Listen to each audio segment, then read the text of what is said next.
யாரால அனுப்பப்பட்டியோ அந்த மக்களுக்கு திருப்பி ஒரு வார்த்தை உன்னால பேச முடியல. அப்புறம் நீ எதுக்கு நீ பட்டியலின சமூகத்திலிருந்து தேர்ந்தெடுக்கப்பட்ட ஒரு தலைவரா எம்எல்ஏ எம்பி நீ ஏன் ஆவற?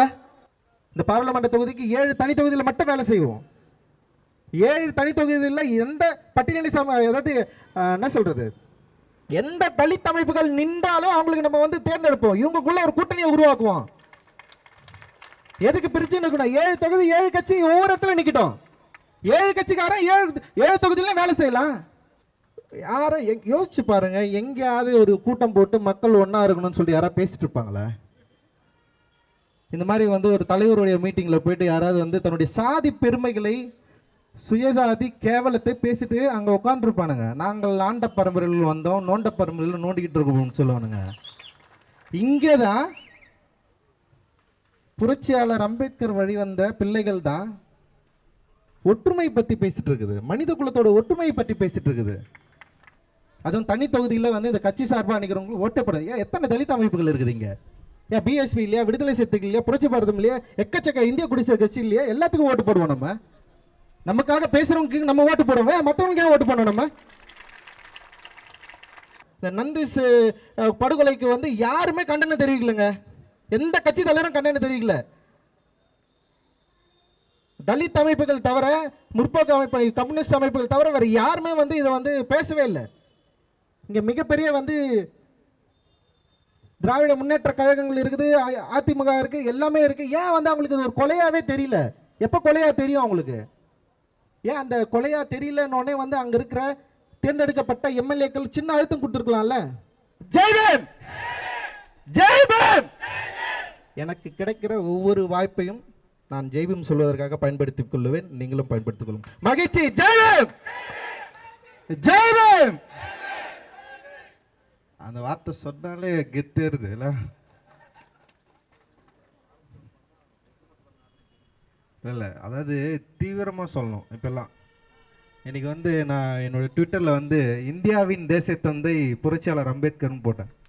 எல்லாரும் எழுதுங்க, இந்தியாவின் தேசத்தந்தை அம்பேத்கர் மட்டும்தான், வேற யாருமே கிடையாது. சும்மா இந்த கடை வாங்கி இன்னொரு தலைவர் பேர் போகுது. எல்லாரும் எழுதுவோம். இங்கேருந்து போகிறவங்க எல்லாருமே என்ன பண்ணோன்னா, இந்தியாவின் தேசத்தந்தை புரட்சியாளர் பாபா சாஹேப் அம்பேத்கர் மட்டும்தான், வேற யாருமே கிடையாது.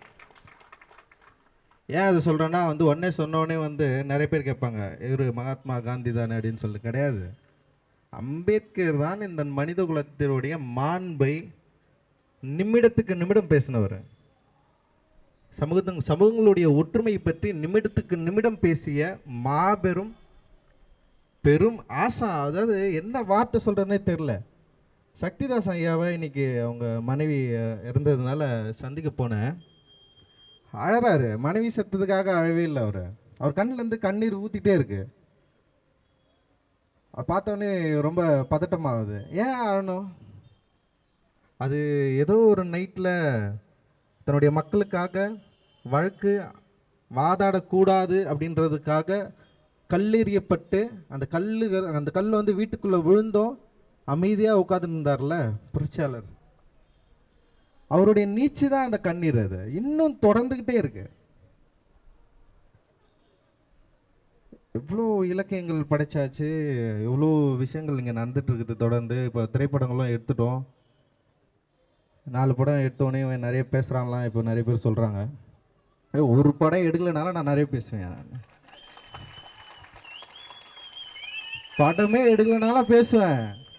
ஏன்னா எனக்கு பிரச்சனை என்னுடைய பிறப்புலேருந்து இறப்பு வரைக்கும் எனக்கு பிரச்சனை. நான் சுடுகாடில் போயிட்டு தூங்குற வரைக்கும் எனக்கு பிரச்சனை இருக்குது. என் பின்னாடி சுற்றிட்டே இருக்குது ஜாதி. நான் அதை ஒட்ட வெட்டணும்னு நினைக்கிறேன். நான் அந்த ஜாதி உன்னுடைய ஒரு கெட்ட ஆத்மாவிலேருந்து வந்துட்டு இருக்காது. அதை நான் ஒட்ட வெட்டணும்னு நினைக்கிறேன். நான் டைரக்ட் படம் பண்ணா கட்டினா என் உயிர் இருக்கிற வரைக்கும் அந்த சாதிக்கு எதிராக நான் பேசிக்கிட்டு தான் இருப்பேன். ஒரு 4 படம் பண்ணதுனால நான் பேசலாம் கிடையாது. ஏன்னா என்னுடைய முன்னோர்கள் அப்படி, என்னுடைய ஐயா அப்படி, என்னுடைய அண்ணன்கள் அப்படி. யாரும் யோசிச்சு பாருங்க, எங்கேயாவது ஒரு கூட்டம் போட்டு மக்கள் ஒன்னா இருக்கணும்னு சொல்லி யாராவது பேசிட்டு இருப்பாங்களா?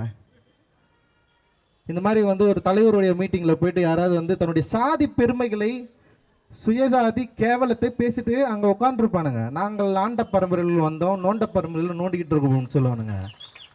இங்கேதான் புரட்சியாளர் அம்பேத்கர் வழிவந்த பிள்ளைகள் தான் ஒற்றுமை பத்தி பேசிட்டு இருக்குது, மனித குலத்தோட ஒற்றுமையை பற்றி பேசிட்டு இருக்குது. வேற எங்க பேசுவாங்க? நம்முடைய திருமண நிகழ்வுல இருந்து எல்லா இடத்துலயுமே வந்து கொடுக்குற அந்த என்ன சொல்றது பரிசு பொருள்ல வந்து ஒற்றுமையை பத்தி பேசுவோம், சமூக ஒற்றுமையை பத்தி பேசிட்டு இருக்கோம், சாதிய ஏற்றத்தாழ்வை நீக்கிறத பத்தி பேசிட்டு இருப்போம். எவ்வளவு அதாவது எல்லாரும் ஒன்னா இருக்கணும் பேசுறதுனாலேயே இது ஒரு பிரச்சனையா அப்படின்றது எனக்கு தெரியவே இல்லை. அது எப்ப இதெல்லாம் புரிஞ்சுக்க போறோன்றது தெரியல. புரிஞ்சுக்கிறதுக்கான மனநிலை எது தரப்புல இருந்து ஏன் உண்டாக்காம இருக்கிறாங்கன்றது தான் பெரிய பிரச்சனையா இருக்குது. இங்க மக்கள் ஒன்னா இருக்கக்கூடாதுன்னு தான் பயங்கரமா டிசைட் பண்ணி ஒர்க் பண்றான். புரட்சியாளர் அம்பேத்கர் வந்து கிட்டத்தட்ட 4000 சாதிகள் இருக்கிற பட்டியலின சமூகத்தை ஒரு என்ற ஒரு பட்டியலுக்குள்ள கொண்டு வந்தார். இங்கே ஒவ்வொரு ஜாதியா பிரிஞ்சுனுக்கிறான். இன்னைக்கு தமிழகத்தில் இருக்கிற 72 சாதிகள் உட்பிரிவுகள் ஒவ்வொன்றா பிரிஞ்சிட்டு இருக்குது. இந்திய அளவில் எல்லா சாதியும் ஒவ்வொன்றா பிரிச்சுட்டு இருக்கிறான். அவர் அரும்பாடுபட்டு பட்டியலினத்தை வந்து எஸ்சி ஷெட்யூல் காஸ்ட்னு சொல்லிட்டு ஒரு அட்டவணைக்குள்ள கொண்டு வந்த அந்த மகான் எங்க இன்னைக்கு வந்து ஒவ்வொரு சாதியும் வந்து உட்சாதியில் வந்து உடைச்சி நீ பட்டியலினத்துல இருந்து நீ இப்படி இருக்கிற, நீ இப்படி இருக்கிற, நீ இந்த மாதிரி இருக்கிற, இவனுக்கு மேலே, நீ அவனுக்கு மேலே, நீ அவனை ஒன்றும் கிடையாது.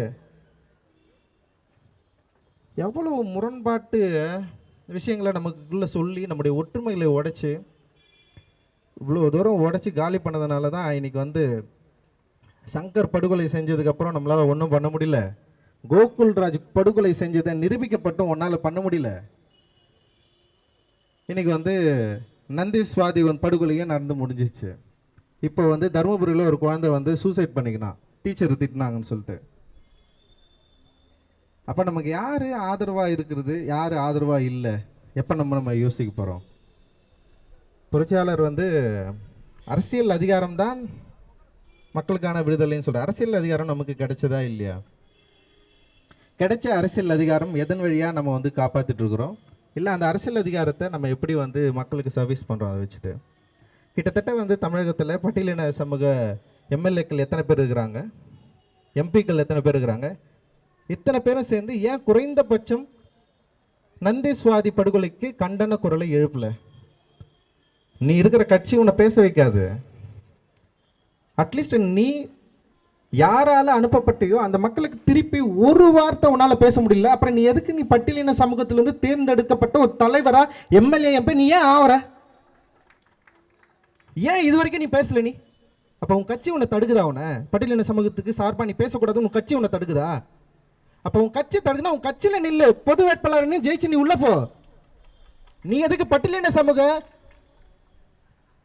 தனி இடஒதுக்கீடுல கிடைக்கிற அந்த வாய்ப்பை பயன்படுத்திக்கிட்டு உள்ள போயிட்டு ஏன் இந்த மக்களை பத்தி பேசுறதுக்கு உனக்கு எந்த அருகதையும் இல்லாம இருக்கிற? நீ நான் கேள்வி கேட்பேன், நீ பதில் சொல்லியே ஆகணும். இங்க இருக்கிற ஒவ்வொரு பட்டியலின எம்எல்ஏக்களும் எம்பிக்களுக்கும் பதில் சொல்லியே ஆகணும். நீ யார் சாப்பா போற? நான் ஓட்டு போட்டு தானே நீ உள்ள போற. நீ தனி தொகுதியில ஓட்டு போடலன்னு உள்ள போயிருப்பேன். நீ பொது தகுதியில யார் ஓட்டு போட்டு நீ எத்தனை பேர் ஜெயிச்சு உள்ள போனீங்க? உங்களுக்கு எப்போ கோபம் வரப்போகுது? நீங்க எப்ப இந்த சமூகத்துக்காக வந்து திரும்பி சர்வீஸ் பண்ண போறீங்க, பேச போறீங்க? அப்ப நம்ம என்ன பண்றோம்? ஓட்டே போடக்கூடாது. எதுல பொது தேர்தலில் ஓட்டு போட்டுக்கலாம், பிரச்சனை இல்லை. தனி தொகுதியில் ஓட்டே போடக்கூடாது. அதுவும் தனி தொகுதியில் வந்து இந்த கட்சி சார்பாக நிற்கிறவங்களுக்கு ஓட்டே போடாது. ஏன் எத்தனை தலித் அமைப்புகள் இருக்குது இங்க? ஏன் பிஎஸ்பி இல்லையா, விடுதலை சிறுத்தைகள் இல்லையா, புரட்சி பாரதம் இல்லையா, எக்கச்சக்க இந்திய குடியரசு கட்சி இல்லையா? எல்லாத்துக்கும் ஓட்டு போடுவோம். நம்ம நமக்காக பேசுறவங்களுக்கு நம்ம ஓட்டு போடுவோம். மற்றவங்களுக்கு ஏன் ஓட்டு போடணும்? நம்ம மற்ற கட்சி சார்பாக நிற்கிற எந்த பட்டியலின எம்எல்ஏக்களும் ஓட்டே போடக்கூடாதுங்க. முடிவெடுப்போம். ஏன்னா இவ்வளவு தூரம் இவ்வளவு கடந்து வந்த பிறகும் பேசாம அமைதியா இருக்கானா அவனுக்கு ஏன் நம்ம ஓட்டு போடணும்? ஓட்டு எவ்வளவு பெரிய உரிமை நமக்கு? இன்னும் எத்தனை காலம் வந்து யாராருக்கோ ஓட்டு போட்டு நம்ம உரிமைகளை பற்றி கூட பேச தெரியாத ஒருத்தனுக்கு ஓட்டு போட்டு நம்ம என்ன சாதிக்க போறோம்? இப்ப எம்பி எலெக்ஷன் வந்துருதுல, கிட்ட வந்துருச்சு. இப்ப என்ன பண்ண போறீங்க? திருப்பி அந்த எம்பி 7 தொகுதிகளுக்கு, தனி தொகுதிகளுக்கு அவங்கள ஓட்டு போட்டு நீங்க பாராளுமன்றத்துக்கு அனுப்புங்க. அங்க போயிட்டு ஒரு வார்த்தை பேச மாட்டாங்க. எடுப்போம். இத்தனை ஆண்டு காலம் வந்து எவ்வளவு பேர் வந்திருக்கிறாங்க, எவ்வளவு பேர் வந்து போயிருக்கிறாங்க, என்ன பண்ணிருக்கிறாங்கன்னு எடுப்போம். உங்களுடைய குறைந்தபட்சம் நியாயம் எனக்கு தேவையே இல்லை. உங்களுடைய குறைந்தபட்ச நடவடிக்கை எனக்கு தேவையே இல்லை. பட்டியலின சமூகத்துக்காக நீ பேசினா உன்னை கட்சியை விட்டு தூக்குவானா, தூக்கிட்டு போட்டா நீ வெளியே வா, உன்னை ஜெயிக்க வைக்கிறோம். ஓட்டுடைய மதிப்பை நம்ம என்னைக்குமே இழந்துட்டோம். ஓட்டு உரிமை மட்டும் இல்லைன்னா நினச்சி பாருங்க, அண்ணா சொன்னார்ல காலில் விழுறான் ஓட்டுக்காக வந்து. ஓட்டு உரிமை இல்லைன்னா நீங்களாம் என்ன இருப்பீங்க, நம்மளாம் என்ன இருப்போம்? எவனாவது சேரிக்குள்ள காலத்தை வச்சிருப்பானா ஓட்டு உரிமை இல்லைன்னா? ஓட்டுரிமை இல்லைன்னா நான் ஒரு 7 கடல் தாண்டி என்னைக்கும் தூய்மை போட்டுருப்பான். நம்மளாம் மனுஷனே இல்லைன்னு சொல்லிட்டு அவன் எழுதிட்டு இருப்பான். இவர்கள் மனித பிறவி அற்றவர்கள், வர்ணத்தில் அடங்காத பஞ்சமர்கள் சொல்றாள். இவர்கள் மனித பிறவிகள் அற்றவர்கள், இவர்கள் வந்து இவங்க கூட பேசுறது பழகிறது கூட தவிர அவளை கொண்டு போடுன்னு சொல்லியிருப்பான். ஓட்டு உரிமை மட்டும்தான் அவனை மனிதனா திருப்பி திருப்பி திருப்பி உன்னை மனிதனா ஆக்கிட்டே இருக்கு. அவன் வரான், அவன் காலில் வரான், வருஷத்துக்கு ஒரு முறையாவது வந்து காலில் வரான். அவன்கிட்ட 5 வருஷத்துக்கு ஒரு முறையாவது வந்து காலில் வரான்ல. அப்போ காலில் விழுறோன்னு நீ என்ன பார்க்கணும்? டேய், என் ஓட்டு உனக்கு காலில் விழுக்குதுல, எனக்கு நீ வேலை செய்யடான்னு சொல்லிட்டு நீ டிமாண்ட் பண்ணல. நீ ஒரு ஓட்டு போறல்ல.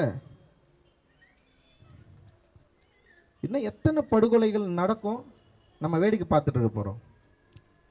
குறைந்தபட்சம் அரசியல் உரிமை இத்தனை எம்எல்ஏக்கள் எம்பிக்கள் நமக்கு கிடைச்சிருக்கு. அதிகாரம் ரொம்ப ஜனநாயக ரீதியா அரசு ஆணைப்படி இவ்வளவு பவர் நம்ம கிட்ட இருக்கு. ஆனால் இந்த பவரை வச்சு இவங்க என்ன பண்ணுறாங்க?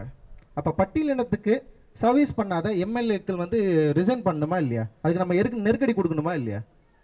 நம்ம ஏன் அவங்கள பற்றி கவலைப்பட மாட்டோம்? ஏன் நம்ம ஆளுன்னா விட்டுணுமா அவங்களெல்லாம்? ஏன் அவங்க பட்டியலின சமூகத்துலேருந்து வெளியே போனதுனால இந்த மற்றவங்க வந்து வேலை செய்யலைன்னு கேட்குறீங்களே? மற்ற இந்த கட்சி தலைவர்கள் வந்து இந்த இதுக்கு வந்து கண்டனம் தெரிவிக்கலன்னு சொல்லிட்டு கவலைப்படுறோம். நானும் கவலைப்படுறேன், எல்லாரும் கவலைப்படுறோம். இந்த நந்திஸ் படுகொலைக்கு வந்து யாருமே கண்டனம் தெரிவிக்கலைங்க. எந்த கட்சி தலைவரும் கண்டனம் தெரிவிக்கல. தலித் அமைப்புகள் தவிர, முற்போக்கு அமைப்பு, கம்யூனிஸ்ட் அமைப்புகள் தவிர வேற யாருமே வந்து இதை வந்து பேசவே இல்லை. இங்க மிகப்பெரிய வந்து திராவிட முன்னேற்ற கழகங்கள் இருக்குது, அதிமுக இருக்கு, எல்லாமே இருக்கு. ஏன் வந்து அவங்களுக்கு இது ஒரு கொலையாவே தெரியல? எப்ப கொலையா தெரியும் அவங்களுக்கு? ஏன் அந்த கொலையா தெரியலன்னொடனே வந்து அங்க இருக்கிற தேர்ந்தெடுக்கப்பட்ட எம்எல்ஏக்கள் சின்ன அழுத்தம் கொடுத்துருக்கலாம்ல? இல்லையே. அப்ப நம்ம என்ன பண்ணோம் எனக்கு தெரியல. நீங்க தயவு செஞ்சு இது வந்து ஸ்ப்ரெட் பண்ணுங்க, ஒவ்வொரு வீட்டுக்கும் போட்டோம். இது உன்னுடைய பிரச்சனையை பத்தி பேச தெரியாத, குறைந்தபட்சம் உங்க வீட்டில இருந்து உங்க குடும்பத்திலிருந்து போறவங்க கூட உன் பிரச்சனையை பேசலைன்னா அவனை நீ எதுக்கு தேர்ந்தெடுக்கணும்? அவர்களை நீங்க தேர்ந்தெடுக்கணும் தேவையே இல்லையே. பட்டியலின சமூகத்தின் வாய்ப்பை பயன்படுத்தி தேர்ந்தெடுக்கப்பட்ட ஒருவன் பட்டியலின சமூகத்துக்காக, சமூகத்துடைய பிரச்சனைக்காக, பிரச்சனை இல்லாவது குறைந்தபட்சம் ஆதரவை தெரிவிக்காத ஒருத்தனுக்கு வந்து நம்ம ஓட்டு போட வேண்டிய அவசியமே இல்லை. இனிமேல்ட்டு பட்டியலின சமூகத்தை இதோட பிரச்சனையை பேசுறவர்கள் வந்து நம்ம அனுப்புவோம். 234 தொகுதியில் வேலை செய்வேனா? குறைந்தபட்சம் தனி தொகுதியில் மட்டும் வேலை செய்வோம். இந்த பாராளுமன்ற தொகுதிக்கு 7 தனி தொகுதியில் மட்டும் வேலை செய்வோம். 7 தனி தொகுதியில் எந்த பட்டியலின அதாவது என்ன சொல்றது, எந்த தலித் அமைப்புகள் நின்றாலும் அவங்களுக்கு நம்ம வந்து தேர்ந்தெடுப்போம். இவங்களுக்குள்ள ஒரு கூட்டணியை உருவாக்குவோம். எதுக்கு பிரிச்சு நிற்கணும்? 7 தொகுதி 7 கட்சி ஒவ்வொரு இடத்துல நிக்கட்டும். 7 கட்சிக்காரன் 7 தொகுதியில வேலை செய்யலாம். 7 பேர் உள்ள போறாங்களா, அந்த 7 பேர் டெஃபினட்டா பேசிதானே ஆகணும். அப்ப நம்ம ஈஸியா கேள்வி கேட்க முடியல. அவன் சொல்லுவான் இல்ல, நீ வந்து திமுக காரன் இல்ல, நீ அதிமுக காரன் இல்ல, என்ன நீ கேள்வி கேட்க முடியாது, எவனும் சொல்ல முடியாதுல்ல. அப்ப நான் சொல்லுவேன்ல, டே நீ பட்டியலின சமூகத்திலிருந்து இங்க இருக்க தனி தொகுதி உரிமை மூலமா நீ வந்து உள்ள போயிருக்கிற, நான் ஓட்டு போட்டு தான் நீ உள்ள போயிருக்க, நீ எனக்காக பேசி ஆகணும், நான் கேட்பேன்ல. அப்ப எனக்கான உரிமை அங்க இருக்குதுல்ல. ஏன் நம்மளால இது பண்ண முடியாதா? இது முடியல. அப்ப எல்லாம் இப்ப இன்னில இருந்து வேலை செய்யுங்க. பட்டியலின சமூகத்தை சேர்ந்த தலித் அமைப்புகளை எல்லாரும் ஒரு இடத்துல கொண்டு வருவோம். எவங்கிட்டும் போய் நிக்க வேணாம். இதுக்கப்புறம் ஏன் நான் போய் நிக்கணும்? தோத்தாலும் பரவாயில்ல, ஜெயிச்சாலும் பரவாயில்ல, நிப்போம். எல்லாரும் ஒண்ணு சேர்ப்போம். 7 தொகுதியில் 7 அண்ணன்களை நிக்க வைப்போம். 7 அண்ணன்களை ஜெயிக்க வைப்போம். இதே வேலை செய்யலாம். இது வந்து நமக்கு கண்ணுக்கு தெரிந்த மிக முக்கியமான வேலையா எனக்கு தெரியுது. ஈஸியான வெற்றி வாய்ப்பை பெறக்கூடிய ஒரு வேலையா எனக்கு தெரியுது. இதே நம்மளால செய்ய முடியாது. அனுப்புவோம், பாராளுமன்றம் அனுப்புவோம். அனுப்பலாமா? ஜெய்பீம், ஜெய்பீம். எனக்கு கிடைக்கிற ஒவ்வொரு வாய்ப்பையும் நான் ஜெய்பீம் சொல்வதற்காக பயன்படுத்திக் கொள்ளுவேன், நீங்களும் பயன்படுத்திக் கொள்ளுங்கள். மகிழ்ச்சி, ஜெய்பீம்.